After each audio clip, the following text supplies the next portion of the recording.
Hello, everyone, and a very warm welcome back to Easy English Channel. I'm Olivia, so thrilled to have you join us today. And I'm Steve. It's always a pleasure to connect with all of you, our amazing listeners, ready to boost your English skills. We're truly happy you're here today, for another incredibly practical episode. Absolutely, Steve. Today's topic is genuinely one of the most crucial for anyone learning English who has big dreams. English for job interviews. If you're out there learning English and perhaps dreaming about landing a better job or just exploring new professional opportunities, this episode is definitely tailor-made for you. We're going to break it all down. Yes, Olivia, you've hit the nail on the head. Interviews, let's be honest, can feel incredibly scary, right? And when you add the layer of doing it in English, a language that might not be your native tongue, it can feel even more daunting. But here's our big message today. Please don't worry. With consistent practice, with the right mindset, you absolutely can feel confident, prepared, and ready to shine. That's such an empowering start, Steve. And to kick things off, let's begin with a really simple yet powerful truth that many people overlook. You don't need perfect English to ace an interview. Let's repeat that for clarity. You do not need perfect English. Exactly. It's such a common misconception that holds people back. Interviewers, at the end of the day, are primarily looking to understand a few key things. They want to understand you, who you are as a person, what skills you bring to the table, and most importantly, your attitude. Are you enthusiastic? Are you willing to learn? These are far more important than flawless grammar or an accent-free delivery. So the best advice here is to speak slowly, articulate clearly, and always remember to smile. That genuine warmth and confidence, believe it or not, are much more impactful than perfect grammar. That's so true. Confidence really is a game changer. So, armed with that foundational understanding, let's dive into some practical tools. We're going to learn some common interview phrases that you can start using right away to make a fantastic impression. Steve, let's start with the very beginning, that crucial first impression. What's a good way to open an interview? Absolutely. The opening sets the tone, right? A simple, warm, and polite greeting can go a long way. When the interview starts, you can confidently say, "Hello, nice to meet you. Thank you for this opportunity." It's concise, it's polite, and it immediately shows your appreciation and professionalism. Just a genuine "nice to meet you" can break the ice. Perfect. It's welcoming and respectful. Now, almost every interview begins with that classic, sometimes intimidating question, "Tell me about yourself." This one can make people freeze up, but it's really an opportunity to highlight your best qualities. What are some good ways to approach this, especially for English learners? Oh, that question. It's an icebreaker, but it also helps the interviewer get a sense of your personality and motivation. Instead of listing your entire resume, focus on key traits. For example, you could say, "I'm a motivated person, always eager to take on new challenges. I really enjoy learning new things, and I thrive when working collaboratively with people in a team." Or, if you want to highlight problem solving, "I'm a problem solver who enjoys finding creative solutions." Keep it positive, concise, and relevant to the kind of work you're looking for. It's your mini story, really. That's great advice, making it a mini story about your best qualities.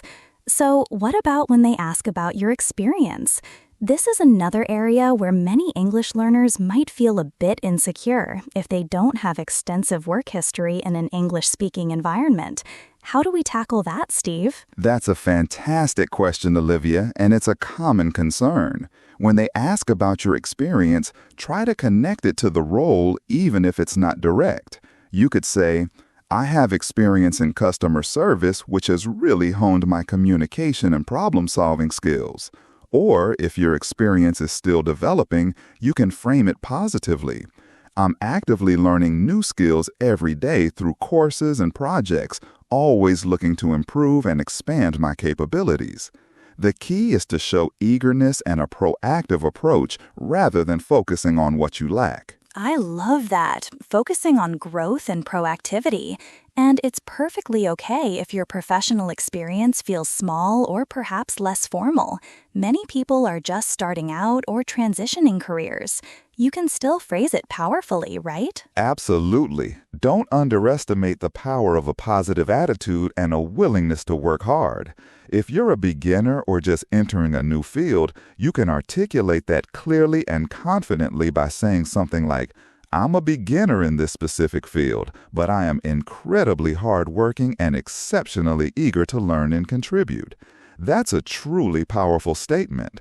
Employers often value positive energy and a strong work ethic just as much, if not more, than years of experience, especially for entry-level roles.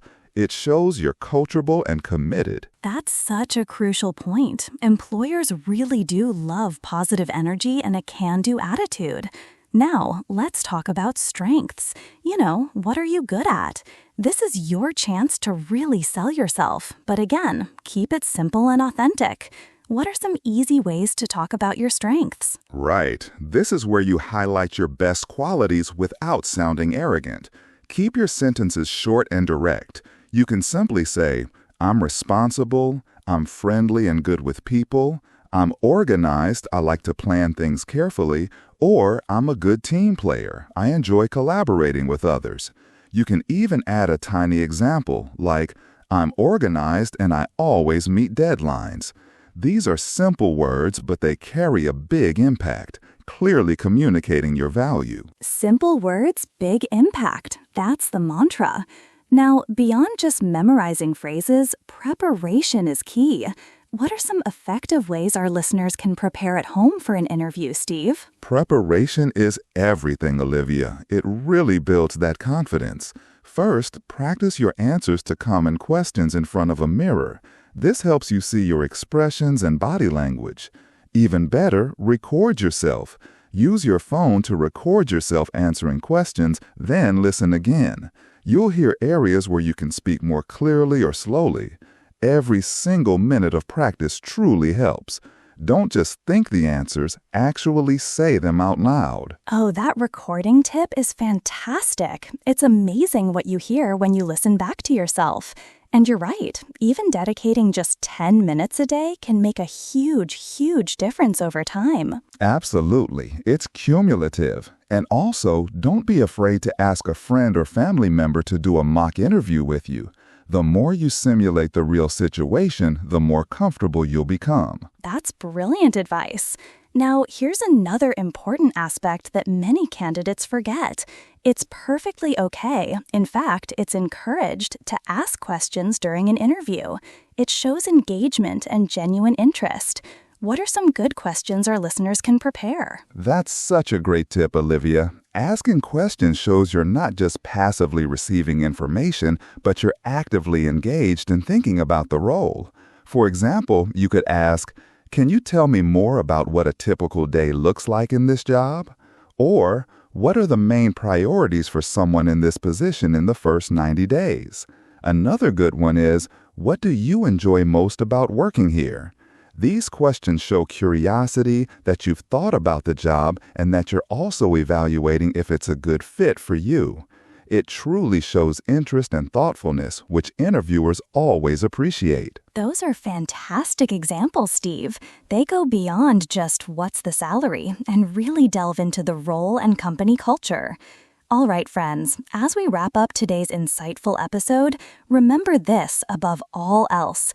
Learning English, especially for something as significant as a job interview, is a journey. It's not a race, it's a marathon.